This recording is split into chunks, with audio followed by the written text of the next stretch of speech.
temos aí uma disputa política em torno de uma figura religiosa que também se apresenta politicamente com muita frequência, que é o Frei Gilson. Sim.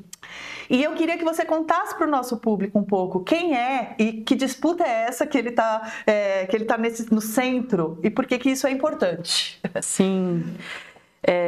Eu acho que, bom, primeiro, recomendar que todos os ouvintes escutem o Café da Manhã da Folha de hoje, o professor Rodrigo Toniol, que é muito didático em vários elementos relacionados ao catolicismo e a essa figura do Frei Gilson nesse momento. Então, eu recomendo que todo mundo escute com atenção, mas a gente está falando aqui, acho que alguns pontos, né? A gente está falando aqui, no caso, o caso Frei Gilson elucidou algo que a gente também já vem falando, estamos redescobrindo o que a gente já sabia, que o catolicismo no Brasil ele não é apenas progressista, o catolicismo também é conservador, não é exclusivo do campo evangélico ser conservador ou ser conservador na política, e o Brasil é católico. No Brasil, ainda. Uhum. O Brasil é de maioria católica e isso é muito relevante, é muito importante. O Frei Gilson, quem é o Frei Gilson? O Frei Gilson é um membro da Ordem Carmelita Mensageiros do Espírito Santo, no Espírito Santo. Ele é um jovem, tem 38 anos, mas ele está na vida religiosa desde os 18 anos. Ele é um influenciador católico, ele é um clérigo influencer, como se tem chamado, há mais de uma década. Aham. Ele é um grande influenciador nas redes sociais e nas mídias sociais há mais de uma década. Nós que debate público amplo que não estávamos olhando para o Frei Gilson. Os católicos estavam muito bem olhando para o Frei Gilson. Uhum. E porque padres também usam a estrutura midiática para alcançar novos públicos, isso já há muito tempo, e bom, isso já desde o início, né? A gente podia falar que TV Aparecida, Canção Nova, muitas outras estruturas. Os padres cantores, Os padres cantores, a gente pode falar aqui do Padre Paulo Ricardo, Marcelo Rossi, enfim, muitos outros, Fábio de Mello.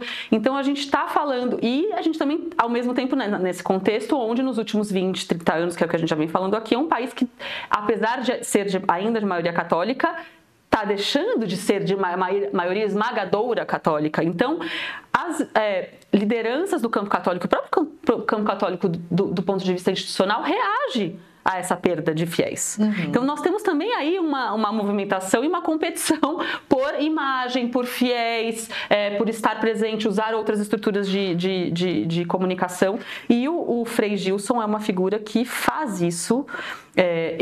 Carolina, como pesquisadora, não sou uma pessoa que olha com lupa e com atenção o campo católico. Mas quem faz isso já conhece, e aqui eu poderia citar a Tabata Tesser, a socióloga Tabata Tesser, como eu já citei o Rodrigo Toniol, que olham esse campo católico como ele também vem agindo e reagindo em novos formatos de comunicação. O que acontece é que qual foi a bolha que furou?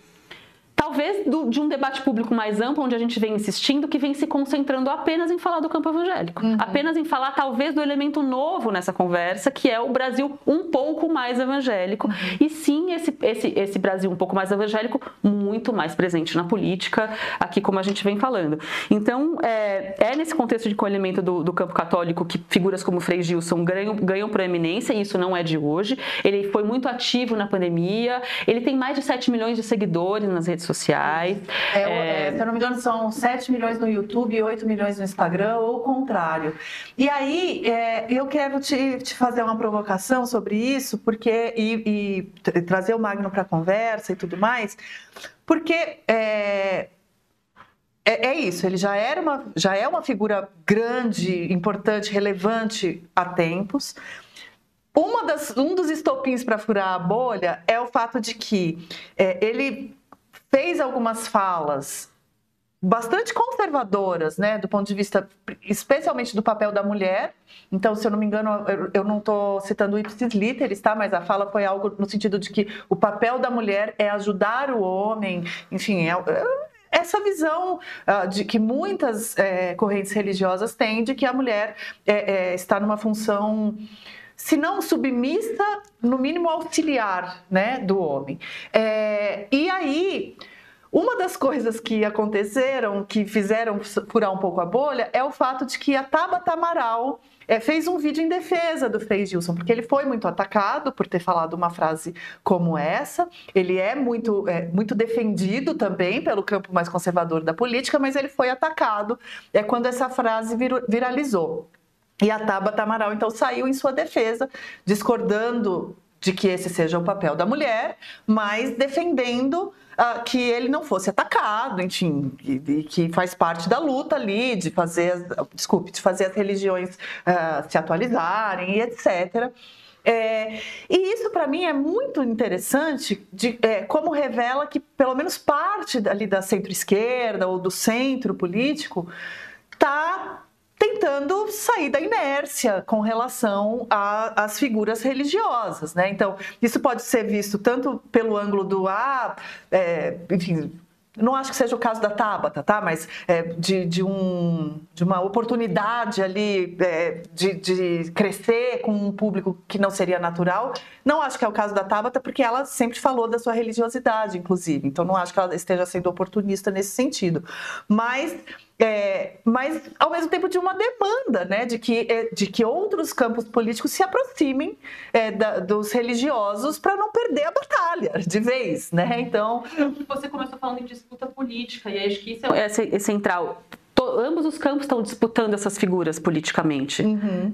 Então, até eu concordo com uma questão que o Rodrigo colocou hoje na cobertura, e nós falamos muito com os jornalistas essa semana. Eu respondi 12 entrevistas sobre o Frei Gilson em uma semana. E veja que eu não precisei não tinha nada de novo não tinha nada de novo para falar sobre o Frei Gilson. Eu repeti 12 vezes a mesma coisa.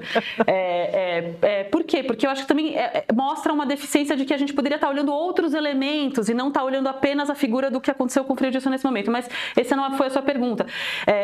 A gente não sabe nem muito bem localizar quem que veio primeiro nessa reação de furar a bolha. Porque a extrema-direita no Brasil também está de olho quase que como um radar aí de figuras que podem se somar e ajudar a visibilizar uma agenda.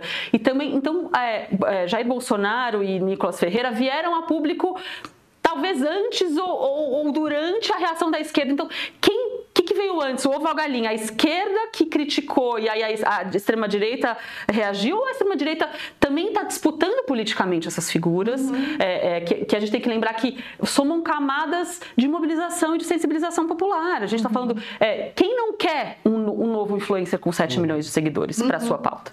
Né? E a gente também precisa lembrar que o Frei Gilson, e eu fui anotando aqui alguns pontos das pregações e das transmissões do Frei Gilson no YouTube antes deste episódio específico. Ele já sempre fez orações em tons patrióticos. Ele sempre deixou muito claro a contrariedade à pauta do aborto, a críticas ao que ele chama de desestruturação da família e ao que ele chama de abuso de poder por autoridades e contra o comunismo. Ele fala em erros da Rússia. Várias falas dele, ele inclui um termo que são não cometamos os mesmos erros que a Rússia cometeu. O que eu quero trazer com isso? Parece que quase que é uma cartilha também aqui de elementos que estão presentes na extrema-direita. Ele inventou isso? Não. Ele tem alguma identidade e ele já incluía esses elementos nas suas pregações já há 10 anos. E aí a gente está falando aqui de um campo que também está arregimentando figuras religiosas para o seu campo político.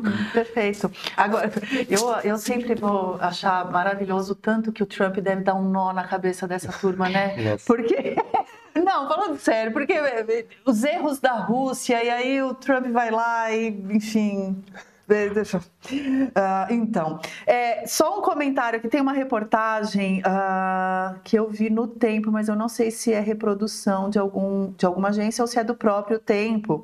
Eles tentaram levantar um pouco o tamanho da influência do Frei Gilson e do tipo de alcance que ele tem. Só porque você mencionou, né? Quem não quer... Que de fato furou mesmo. De fato, aumentou muito nesses últimos semanas. Aumentou nos últimos dias, né? E tudo mais.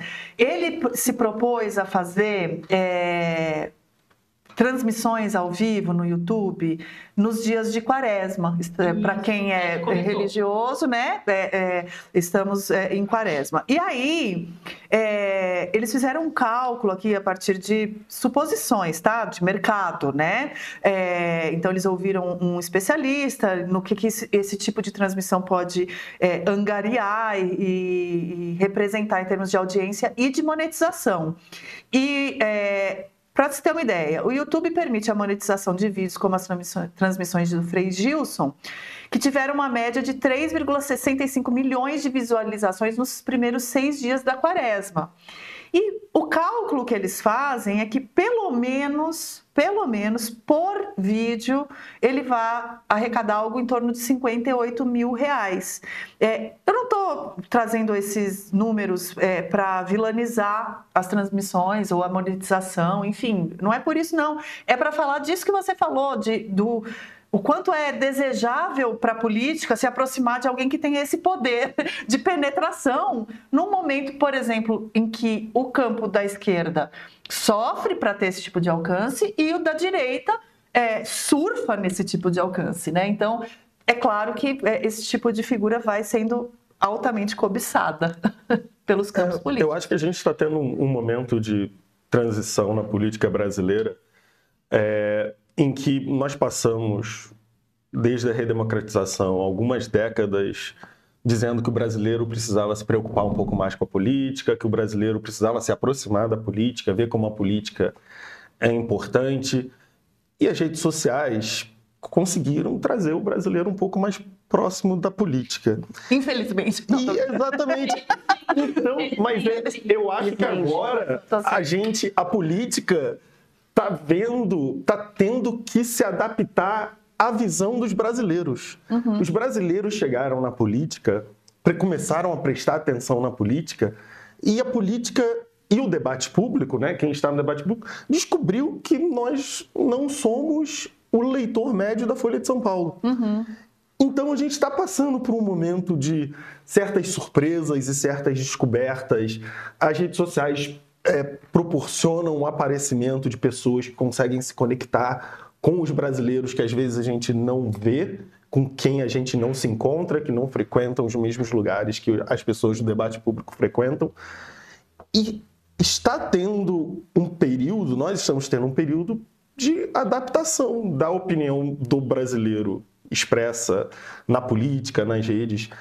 As instituições, a forma como a democracia funciona, que às vezes não é como as pessoas acham que funciona, mas também o contrário, né, das instituições e das pessoas da política entenderem um pouco como o brasileiro vê as coisas. O brasileiro é religioso. E os religiosos, por muito tempo, foram vistos pela política como quase que olha, esse pessoal aí meio doido. Havia muito pouca tentativa de aproximação com os religiosos, principalmente os evangélicos, que passaram a crescer muito. Os evangélicos foram se representar, né? Os evangélicos passaram a atuar na política. A política não se aproximava muito deles. Hoje o que a gente vê é a tentativa desses mundos se harmonizarem. E a direita entendeu que ali havia um grande campo de atuação. A direita dos anos 90 foi quase que dizimada no Brasil. Lula passa a ser presidente com uma direita fraquíssima. E descobriu que no catolicismo há harmonia de pautas com eles. Há uma visão específica de família, há uma visão específica do papel da mulher, há uma visão específica sobre o aborto, sobre drogas, sobre o mundo, sobre a perseguição religiosa. Muitos cristãos se veem como uma minoria perseguida no mundo. Esse encaixe para a direita e para a extrema-direita aconteceu muito naturalmente. Os outros campos que não conseguem fazer, porque a penetração dos evangélicos do centro para a esquerda era Marina, Benedita... Pastor Henrique? Isso, o pastor Henrique que apareceu agora, mas são poucas figuras, porque esse diálogo nem acontece, porque há uma distância muito grande, é quase que a pauta da segurança pública, que as pessoas do centro para a esquerda não sabem muito bem como lidar com isso. A pauta da segurança pública ficou inteiramente para a extrema-direita, porque é o único grupo que consegue falar de segurança pública de uma forma que o público meio que se identifica. Então, acho que o aumento da relevância das figuras religiosas na política brasileira ou na mobilização dos brasileiros revela um pouco do que é o Brasil, com o qual eu pessoalmente convivo pouco. Eu não sou religioso, eu convivo muito pouco, mas as pessoas estão aí. Eu vou à casa da minha avó, ela me dá água que o padre Marcelo benzeu pela televisão para beber. Eu bebo, vai ter. Na dúvida. Na dúvida. E é importante que a gente se lembre. Tem muita gente jovem que está nos assistindo que o CD do padre Marcelo ainda hoje é top 5 dos discos mais vendidos no Brasil. O padre Marcelo vendeu 3 milhões de CDs.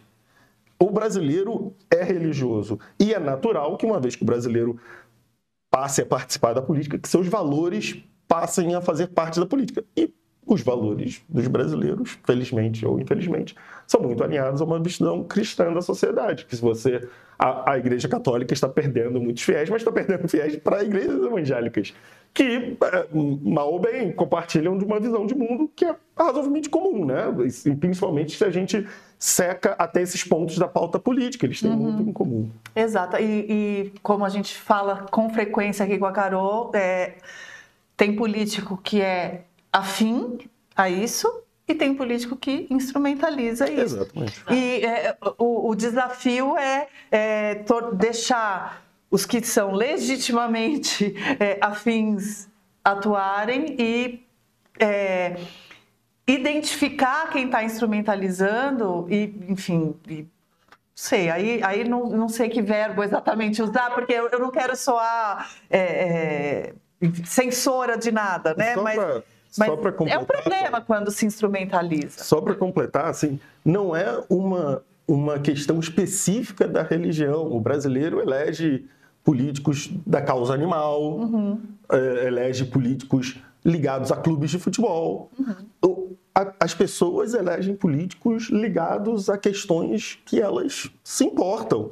E algumas pessoas se importam suficiente com os seus clubes de futebol para eleger um dirigente deputado federal. As pessoas se importam suficiente com a causa animal para eleger um defensor dos animais para deputado federal. Então, não me espanta ver que as pessoas deem um valor até político às representações religiosas, porque para muita gente a religião é muito importante. E nas últimas eleições, inclusive, a gente viu que tem crescido muito mais a eleição de delegados e figuras das forças de segurança pública do que propriamente religiosos, inclusive, porque a preocupação com a segurança pública é só para corroborar um pouco o seu ponto e olhando de outra forma. E depois da pandemia nós tivemos algumas enfermeiras, não sei quem, pessoas, é parte de como a democracia funciona, né? As figuras emergentes são ligadas a preocupações emergentes também.